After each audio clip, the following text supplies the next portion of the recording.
Como dijimos en el vídeo anterior, necesitamos crear una relación personal, honesta y emocional con los colores. Necesitamos comprenderlos, necesitamos entenderlos para poder manejarlos y para poder trabajar con ellos.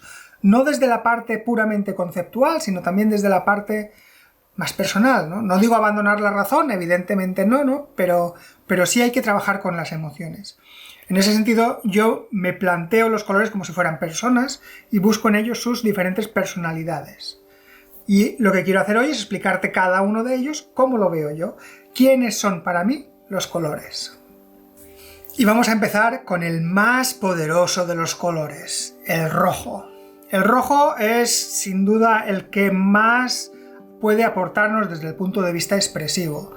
No me gusta en general llevarme por temas antropológicos o culturales, pero en este caso es muy evidente. El rojo es el color de muchas cosas que son importantes para nosotros. El rojo es el color de la sangre, es el color de las frutas maduras, es el color de muchas flores, es el color del fuego. El rojo es el color de la vida y de la muerte, ¿no? Y al ser tan importante para nosotros, estamos muy entrenados para que nos llame la atención y lo hace. Es decir, el rojo va a ser el color que tengamos a mano que más emociones va a despertar, sin duda, en el espectador. Pero al mismo tiempo el rojo tiene una dificultad, y es que es un color muy quejica, ¿no? Para mí el rojo es la diva del grupo. Es verdad que te puede dar mucho, pero al mismo tiempo es muy tiquismiquis, muy quejica, ¿no? No consiente la competencia, por ejemplo. Es difícil armonizarlo con otros. Es difícil hacer una armonía casi rápida, ¿no? Con cualquier otro color. El rojo necesita su espacio y necesita la seguridad de que nadie le quiere hacer sombra. Por tanto, si lo queremos armonizar, por ejemplo, con otros colores, no digamos con un verde, los otros colores deberán someterse a él, o bien porque hay mucha menos superficie, o bien porque son menos saturados, o bien porque están separados del rojo con alguna frontera neutra, como por ejemplo el negro, ¿no? El rojo y el negro funcionan muy bien, evidentemente, ¿no? Y el rojo se lleva muy bien con cualquier color apagado, marrones, negros, grises. Incluso funciona bien solo. El rojo siempre va a funcionar, pero es una diva a la que hay que cuidar y tenemos que dejarle bien claro todo el tiempo que es la estrella y que nadie le quiere robar protagonismo.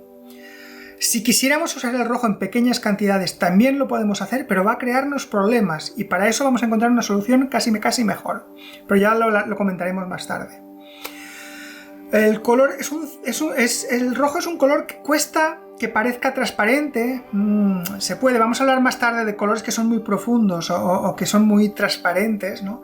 Y ya veremos de lo que hablamos, pero el rojo casi siempre tiende a estar en la superficie, tiende a acercarse al espectador y en general dibuja bastante bien la forma, por lo tanto en escultura no va a esconder demasiado el volumen. Eso sí, como que es un color quejica, como es un color pejiguero que quiere su propio protagonismo, no funciona muy bien sobre cosas muy texturadas o cosas con formas muy complejas. El rojo funciona muy bien ante una forma muy amplia y casi desnuda. Necesita espacio para expresarse y para llegar al público simplemente siendo rojo, no necesita gran cosa más. Otro color con mucha personalidad, pero muy distinto a la vez, es el verde. El verde es un color expansivo que tiende a hacer que todo a su alrededor sea verde. Así como el rojo era muy importante para nosotros y estamos entrenados para que nos llame la atención, con el verde estamos entrenados un poquito diferente, estamos entrenados a distinguir cosas que no son verde entre el verde, por decirlo así, ¿no? En la naturaleza, las frutas que buscamos es lo que destaca entre el verde. Por tanto, el verde tiende a ser un color un tanto vulgar, ¿no? Un color que no nos llama la atención en ese sentido. Y es muy habitual en la naturaleza. Muchas cosas son verdes, pero no son excesivamente cosas que nos llamen la atención. Por tanto, tiene ese punto poderoso, eso sí, es un color vivo, vibrante, pero con ese puntito vulgar que bien llevado puede ayudarnos mucho a muchas cosas. Lo veremos después. Es un color natural, como hemos dicho, es un color habitual en la naturaleza y que también nos habla de la vida, de otro tipo de vida que no es la nuestra, pero es vida. Y para mí lo que más definiría al verde, para mí es que es Jack Sparrow. Si el rojo, de Piratas del Caribe quiero decir, si el rojo era la diva operística que quiere ser la estrella, el verde no tiene esos aires de grandeza, pero es tan expansivo que va a invadir cualquier armonía. En cualquier sitio donde haya verde, el verde va a tender a ocupar todos los espacios que los otros colores le dejen. Y eso está muy bien si lo tenemos controlado, pero puede ser un desastre si no. En ese sentido es Jack Sparrow en Piratas del Caribe. Johnny Depp no es el protagonista de Piratas del Caribe. En cambio, se convierte en el protagonista por esa personalidad expansiva que tiene, en el que desde cualquier lugar de la película llega siempre a llenar todos los espacios, ¿no? Porque esa es su característica y en la película funciona muy bien, y la armonía en verdes utilizada de esta manera puede funcionar muy bien.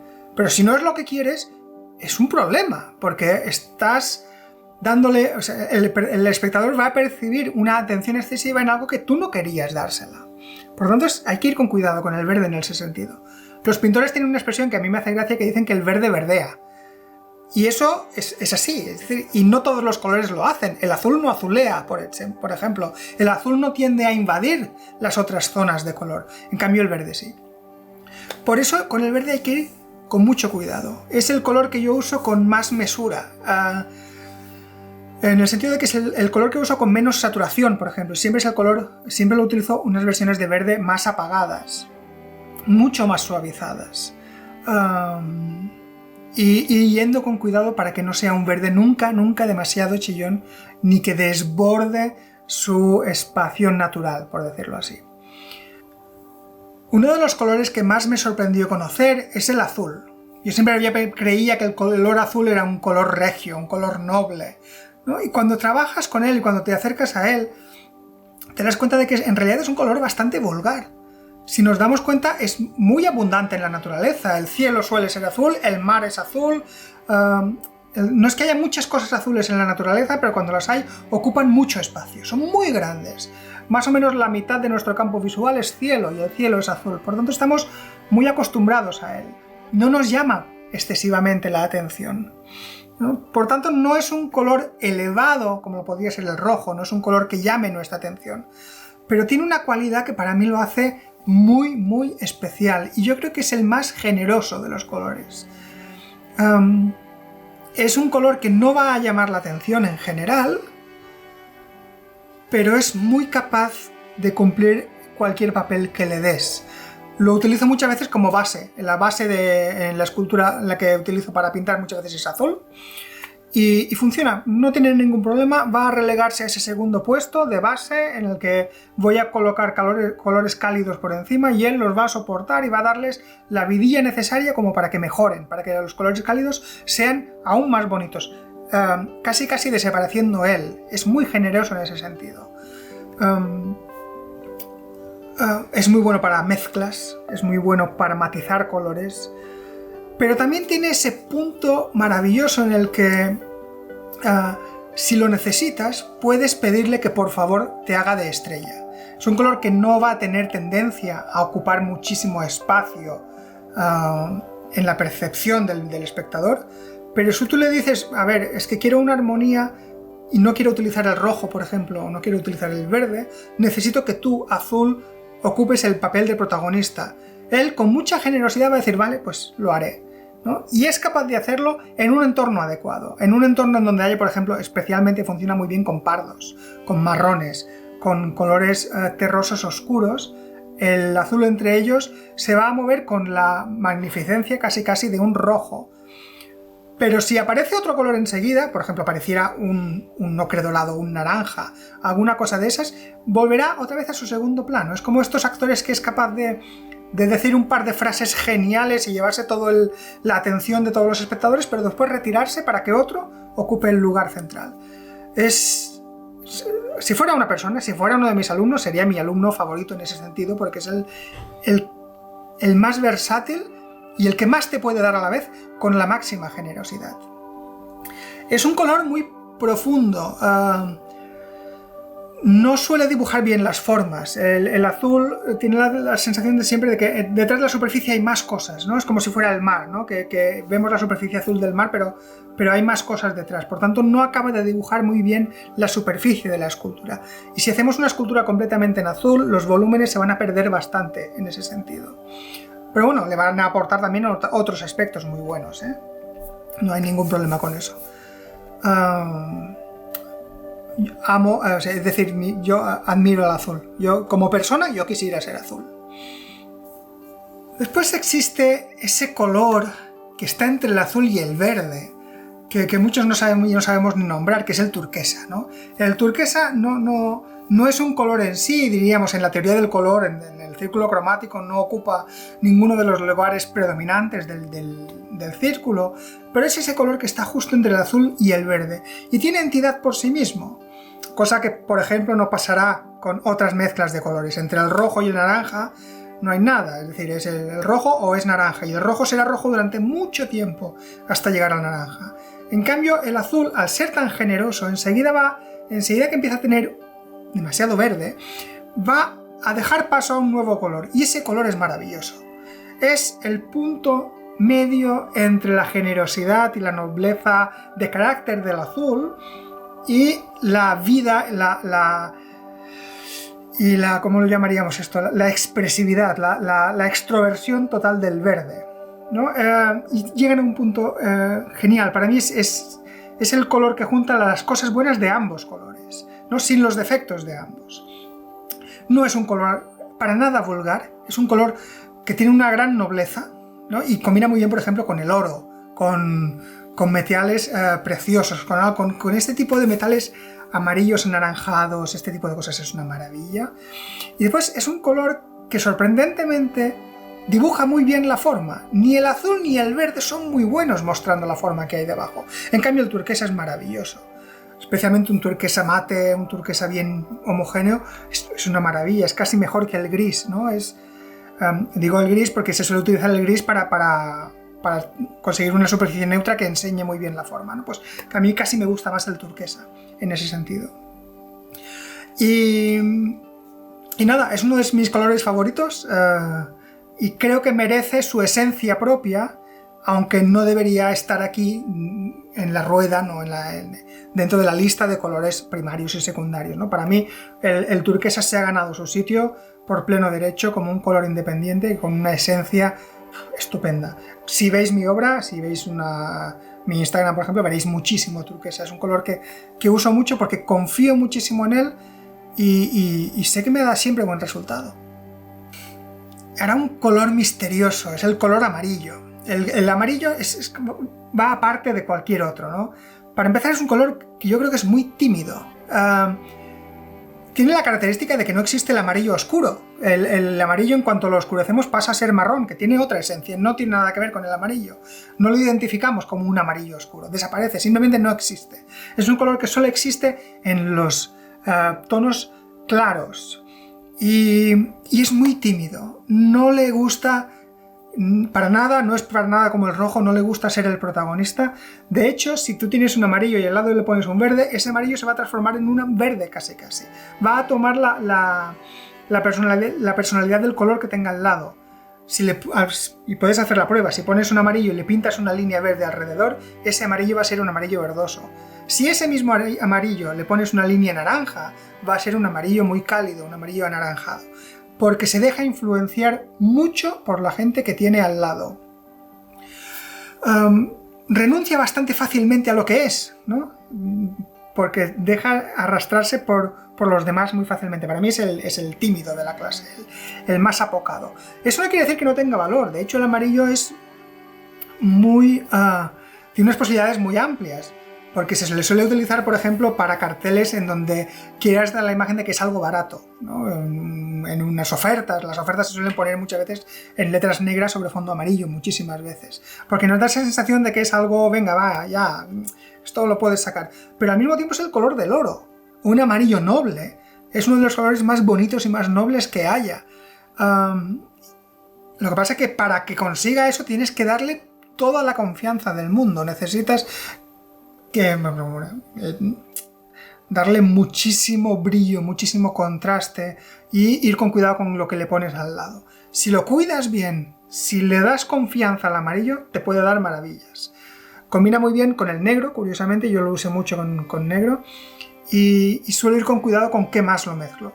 Al mismo tiempo, yo tengo esculturas solo con amarillo, tengo esculturas totalmente amarillas, y eso lo hago con muy pocos colores, lo hago con el amarillo, lo hago con el turquesa y ya casi ninguno más, ¿eh? No lo hago nunca con el azul, por ejemplo, no lo hago con el rojo, ¿no? Y en cambio el amarillo sí que resiste todo el protagonismo de una pieza, ¿no? Es un color interesante y hay que cuidar de una manera muy especial. El naranja es un color que está a medio camino entre la más estrella de los colores, que sería el rojo, y el más tímido de ellos, que es el amarillo. Y así como el turquesa coge la mejor parte del azul y del verde que lo componen, el naranja no hace lo mismo.